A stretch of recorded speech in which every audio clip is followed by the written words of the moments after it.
Hi, this is Kim, This is Andy. and we're going to read to you from the Urantia book. But first, Light the Flame by Andrew Harvey. And today, November 14th, is a quote from Thomas Merton a few days before his death. Thomas Merton, as maybe you know, was a American Trappist monk. He was a Trappist monk, and they're pretty strict. I looked them up. They have an order of silence.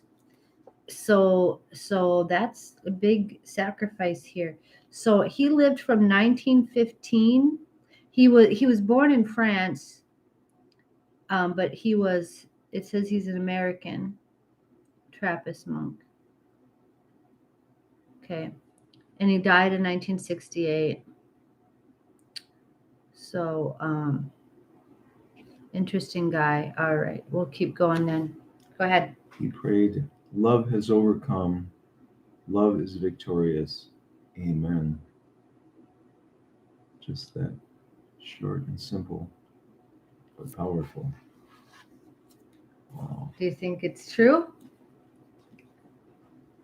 It's got a lot of challenges we're facing.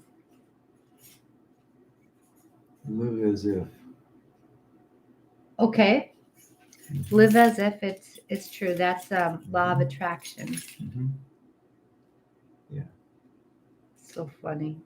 The law of attraction is so funny to me sometimes. I halfway buy it, I guess.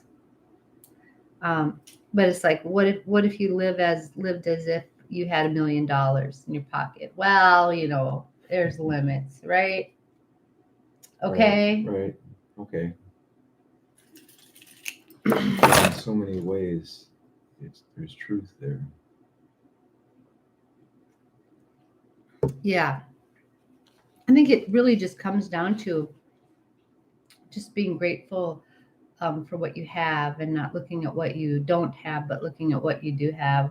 Mm-hmm. And just inviting whatever goodness into your life by being good. Live as though you have all that you need. Mm-hmm. Mm-hmm. How satisfying would that be? And we know that God takes care of all of our needs. Mm-hmm. We have to struggle with our wants. Yes.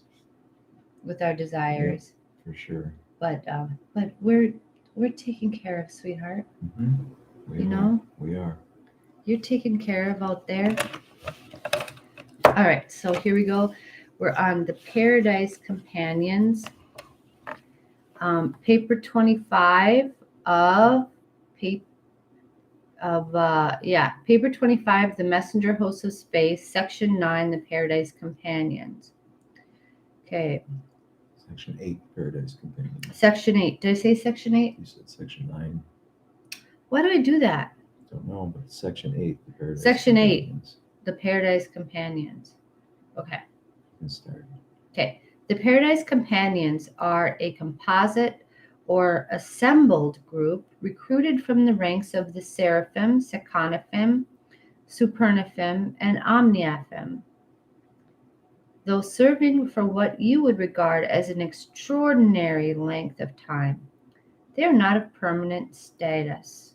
When this ministry has been completed, as a rule, but not invariably, they return to those duties they performed when summoned to paradise service. Members of the angelic hosts are nominated for this service by the local universe mother spirits, by the super-universe reflective spirits, and by Magistan of Paradise. Remember Magistan? Name. He's like the chief of reflectivity. Okay. Right? So he's like the guy in the Matrix that monitors all those computer screens. Right? Mm-hmm. Right. Mm-hmm. They are summoned to the central aisle and are commissioned as paradise companions by one of the 7 master spirits. Aside from permanent status on paradise, this temporary service of paradise companionship is the highest honor ever conferred upon the ministering spirits. So this is their highest honor. This is a big deal to them. Mhm. Pull this in a little bit so I can see you. There. Okay.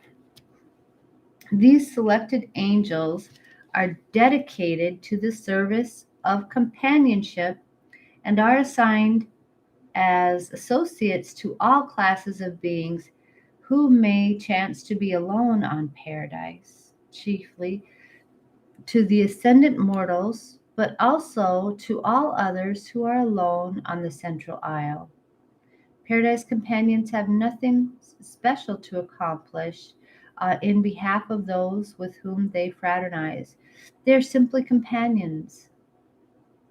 Wow. So friendship is just this high value, Mhm. Mhm. right? And this is the highest thing that they can achieve. Wow. Almost every other being you mortals will encounter during your paradise sojourn, aside from your fellow pilgrims, will have something definite to do with you or for you. But these companions are assigned only to be with you and to continue with you as personality associates. They are often assisted in their ministry by the gracious and brilliant paradise citizens. Mm. Mortals come from races that are very social. The creators well know that it is not good for man to be alone. Oh, where have we heard that? Mhm. This Genesis, right? Mhm. And provision is accordingly made for companionship, even on paradise. If you, as an ascended mortal, should reach paradise in the company of a companion or close associate of your earthly career, or if your seraphic guardian of destiny should chance to arrive with you, or were waiting for you, then no permanent companion would be assigned you. But if you arrive alone, a companion will certainly welcome you as you awaken on the Isle of Light from the terminal sleep of time, even if it is known that you will be accompanied by someone of ascendant association. Temporary companions will be designated to welcome you to the eternal shores and to escort you to the reservation made ready for the reception of you and your associates. You may be certain of being warmly welcomed when you experience the resurrection into eternity on the everlasting shores of paradise. A hero's welcome. Wow. Reception companions are assigned during the terminal days of the ascender's sojourn from the last circuit of Havana, and they carefully examine the records of mortal origin and eventful ascent through the worlds of space and the circles of Havana. When they greet the mortals of time, they are already well versed in the careers of these arriving pilgrims, and immediately prove to be sympathetic and intriguing companions. During your pre-finaliter sojourn on paradise, if for any reason you should be temporarily separated from your associate of the ascending career mortal or seraphic, Right. a paradise companion would be forthwith assigned for counsel and companionship. When once assigned to an ascendant mortal of solitary residence on paradise, a companion remains with this person until he either is rejoined by his ascendant associates or is fully mustered into the core of the finality. Right. Okay. Wow.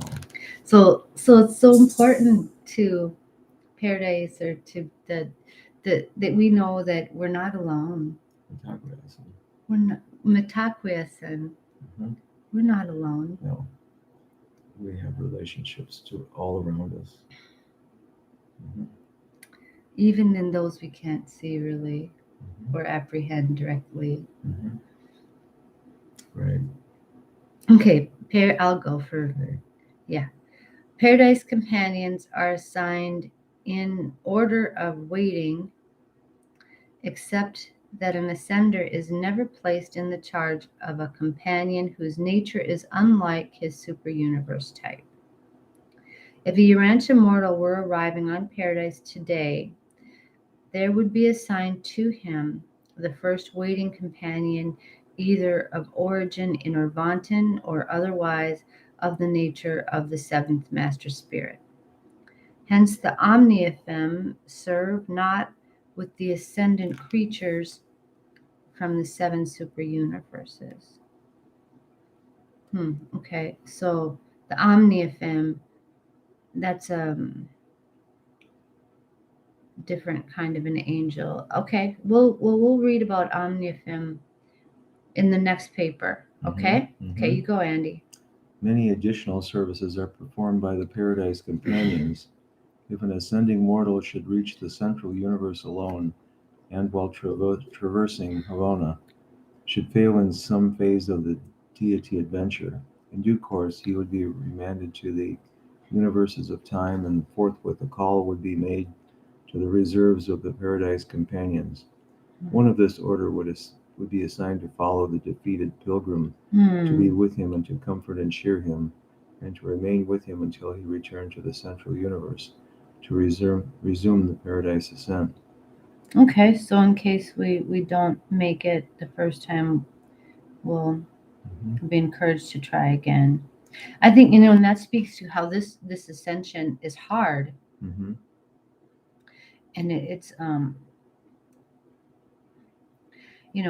it's a joyful thing, but these are hard experiences. So something in heaven is challenging to us on these levels. Well, we should be grateful for our Urantia experience, which is full of hardships. That's exactly it. Yeah. If an ascending pilgrim met defeat in the deity adventure while traversing Havona in the company of an ascending seraphim, the guardian angel of the mortal career, she would elect to accompany her mortal associate. These seraphim always volunteer and are permitted to accompany their longtime mortal comrades back to the service of time and space. But not so with two closely associated mortal ascenders. If one attains God while the other temporarily fails, the successful individual invariably chooses to go back to the evolutionary creatures with creations with the disappointed personality. But this is not permitted. Instead, a call is made to the reserves of the Paradise Companions, and one of the volunteers is selected to accompany the disappointed pilgrim. A volunteer Paradise citizen then becomes associated with the successful mortal, who tarries on the central isle, awaiting the Havona return of the defeated comrade, and in the meantime teaches in certain Paradise schools, presenting the adventurous story of the evolutionary ascent, sponsored by the one high in authority from Uversa. By one high in authority. It's not the one. Because there's lots of, this is a category of beings. Right.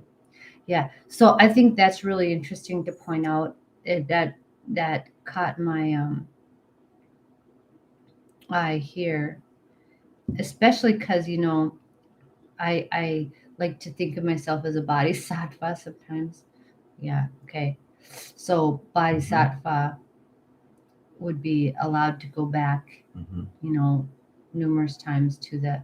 But I think that's probably another.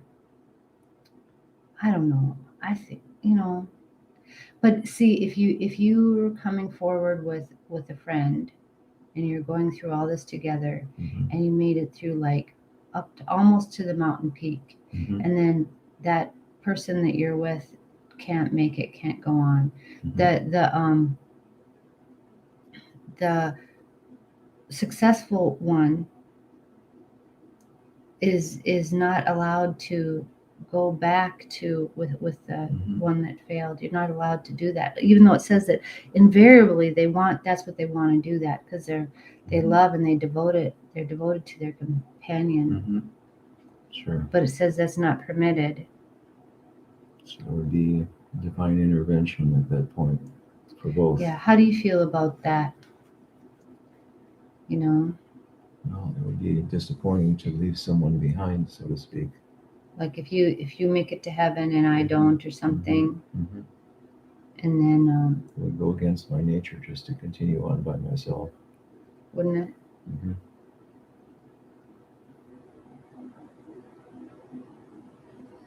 Yeah, I think that's interesting. So there are heavenly personalities that accompany both the continuing ascender and the one who is disappointed. Yeah, I feel like I'd buck really hard. I'd be like, Mhm. what do you mean you're not going to let so and so? I'm not going to go without him. Mhm. I'd prefer to do that. That's what I'd do. Right. I know, but they'd get mad at me, but they'd be, you know what I mean? Mhm. I don't know. Mhm. I guess we have to say, it has to be God's will and not our will to be done. Mhm.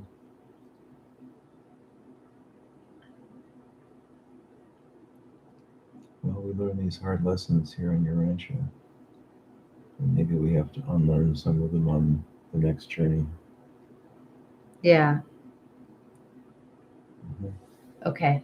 All right. Well, tomorrow's a short one. Tomorrow's starting paper 26. Okay. We're off on an adventure. Yep. We're going to have an adventure today. Okay. Have a great day. Yes. Yes, please do. We'll see you later. Bye. Bye.